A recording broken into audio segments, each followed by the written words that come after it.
você aprendeu com as populações locais durante essas missões? Boa pergunta. Cara, eu consigo só pensar em hospitalidade, cara. Cara, é impressionante como eu fui tratado ali na Síria. Tipo assim, surreal. Pela população que eu tive contato, que era o povo que trabalhava dentro da base ali pra gente, né? Os caras que cozinhava e que servia. Nos Então, vilarejos em si. a gente não teve tanto contato assim a ponto de eu dizer que isso me marcou. Era coisa rápida, assim, contato, não muita conversa. Porque você não fala a língua e se você não, você tem um intérprete só com você. Então esse cara às vezes está fazendo um intérprete, tá traduzindo para o meu tenente, por exemplo. Eu não vou conversar com alguém lá porque eu não vou conseguir desenvolver. Jogar a conversa fora, né? Nem é tão interessante você fazer isso, porque você pode ter uma distração e tal. Mas dentro da base que eu conheci assim o povo sírio, o povo árabe, o povo curdo, porque eles misturam. Cara, tipo assim, a hospitalidade dos caras é surreal, assim, é uma pena que eu não consigo dividir as fotos aqui no podcast. Às vezes você posta, a gente vai botar. Na próxima, a gente, de repente, numa próxima aí, que você vai vir com... Trazer o Carlos aí. O Carlos. É. A gente bota aqui no computador aqui as eu fotos. fiz isso no podcast, não sei se foi do Vilela ou do Rubens, cara. A gente botou a foto do Husky, eu acho, enfim. Mas eu acho que é isso, pra responder, cara, me marcou demais isso, assim, cara. Quantos caras são... Porque eu tinha também um pouco desse preconceito do povo lá, tá ligado? Eu confesso que eu também tive isso, achar que, putz, esses caras devem ser grossos, devem ter raiva da gente. E, inclusive, um dos caras lá que era cozinheiro, ele foi recrutado para trabalhar para os russos. E aí ele escolheu trabalhar pra gente, pros Estados Unidos, né? E aí eu conversei, cara, os caras, me contaram, me deixaram à vontade para perguntar qualquer dúvida sobre a cultura, me perguntavam sobre a cultura brasileira. O cara me oferecia todo dia, depois que eu fiquei amigo deles lá, cara, praticamente não pagava mais para comer. Então, assim, até me sentia mal, porque, cara, eu sabia que o dinheiro era importante para eles ali. Mas era como se fosse eu ia uma pegar gratidão, eu ia pegar um Monster lá e ele falava, não, Danny, me chamava de Danny. Danny, that's for you, my friend. You're my family, os caras falavam. Aí eu ficava, caralho, brother, tô aqui no país do cara, fazendo missão e tal, e o cara... Enfim, né, você não sabe, não sei dentro dele ali o que se passava, mas, cara, sem palavras, assim, o quanto eu fui bem tratado ali, pelo esse povo que eu me aproximei, né, que era todo dia comendo ali com os caras, que eu chegava lá e tal. Tinha mais contato, né? Eu aprendi muito sobre a cultura deles. Cara, e é o que você falou, né? As crianças, muita pobreza, muito... As crianças eu não tive tanto, assim, conversa com elas, né? Eu tinha um contato ali do veículo, principalmente na segunda vez agora, que teve missões que eu abria um pouco a minha porta ali, que a gente tava parado, aí elas vinham na porta, eu dava água, até fiz uns vídeos só. Mas a gente nunca conversou, né? Eu nunca tive a oportunidade de conversar com as crianças, assim. Eles não tinham a curiosidade, assim, de ver como era o carro por dentro? Tinha, mas a gente não deixa, né? A gente não pode deixar eles subirem, né? porque... até porque, tipo assim, cara, tudo vai cair naquilo, né? Você vai... Vamos supor que eu boto a mão numa menina ali e o pai vê e lá a cultura é diferente, né?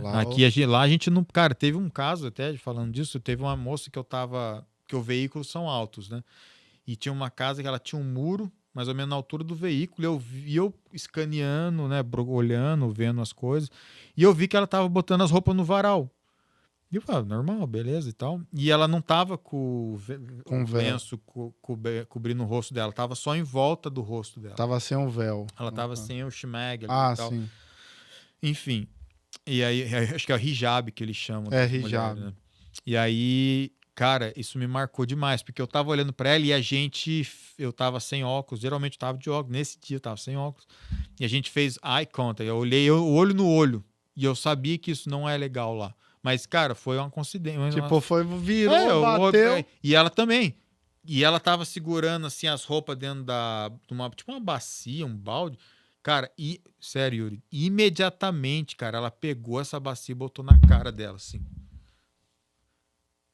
E saiu correndo pra dentro da casa. Aí até você ficou Não, eu falei, caralho, Dano, porque a gente tinha tido uma aula e os caras falavam que, às vezes, se o marido vê isso aí, ela vai apanhar do cara. Nossa, cara. E eu falei, daí eu fiquei tipo, sabe? Mas assim, eu acho que eu não vi ninguém ali, só tava eu e ela, então provavelmente ninguém viu. Só tava assim o veículo e ela na casa. Uhum.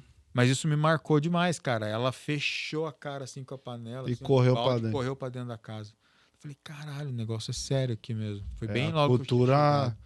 chegado. Tem gente que fala assim, como é que lá pode... Véi, cultura é cultura, irmão. Eles não entendem a gente aqui, né? Como Então- pra gente tem coisa que pra eles vão falar, cara, isso aí é absurdo, como é que... Não, eu mostrei Que lá, deixa né? Porque a isso. gente tava fazendo essa troca de ideia, de experiência, e eu sempre muito cuidado, muito respeito, porque, cara, eu posso perguntar coisas pra vocês aqui, posso falar sobre isso e tal. Daí eu falei, vocês querem ver o Brasil e tal? Daí eu falei, pô, posso te mostrar como que as mulheres vão na praia, sem sacanagem com o cara, assim, só eu queria ver como ele ia ver. A reação... Daí eu mostrei os biquíni, assim, no Google ali, umas fotos de biquíni da mulherada, assim, o cara não acreditou, cara.